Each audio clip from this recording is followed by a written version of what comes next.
আজকে প্রথম রোজায় প্রথম রান্না করতেছি গয়ালের গোস্ত, সেটা আজকে আপনাদেরকে দেখাবো। এটাই হচ্ছে সেই গয়ালের গোস্ত, দেখতে পাচ্ছেন। আমরা এগুলো ধুয়ে নিলাম, আমরা বরফাতা আর টমেটোগুলো কেটে নিলাম।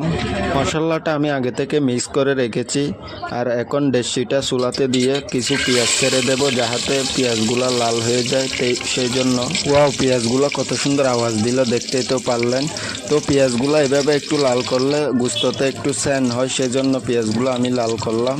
তো এখন পেঁয়াজগুলো হালকা হালকা লাল হয়ে গেছে। এখন আমাদেরকে মশলাগুলো দিয়ে দিতে হবে চুলায়। তো মশলাগুলো এখন দিয়ে দিলাম, এখন হালকা নেড়ে চেড়ে দেবো। যখন আমি রান্না করি চুলা থেকে স্যাঁত করে যে আওয়াজটা আছে, এটা কিন্তু আমার খুবই ভালো লাগে। তো এখন আমি মশলা সবগুলো দিয়ে দিলাম। দেওয়ার পরে কিছুক্ষণ কষানোর জন্য রেখে দিতে হবে আমাকে।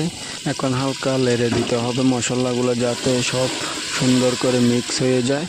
তো এখন ডাংনাটা ঘুরে দিয়ে কিছুক্ষণ কষানোর জন্য রেখে দিলাম। তো ততক্ষণে আমি একটা কথা বলি আপনাদেরকে, এখন রাত বাজে হচ্ছে 12:30। পুরা দিন দোকানদারি করার পরে এসে পাক করাটা কিন্তু খুবই কষ্টদায়ক, তারপরও করতেছি। যেহেতু আজকে প্রথম রোজা, তো রান্না না করলে খাবো কোথায়?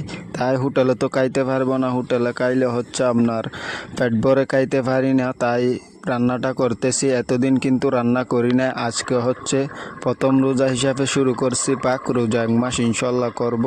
তো যা কিছু করব আপনাদের সাথে শেয়ার করব আর কি। আর আপনারা আমার পাশে থাকবেন, আর ভিডিওটা ভালো লাগলে অবশ্যই চ্যানেলটি সাবস্ক্রাইব করে রাখবেন। তো আমাদের গোস্তগুলো কিন্তু প্রায় সিদ্ধ হয়ে গেছে। এখন টমেটোগুলো দিয়ে দিলাম আর ডাংনাটাও গুঁড়ে দিলাম।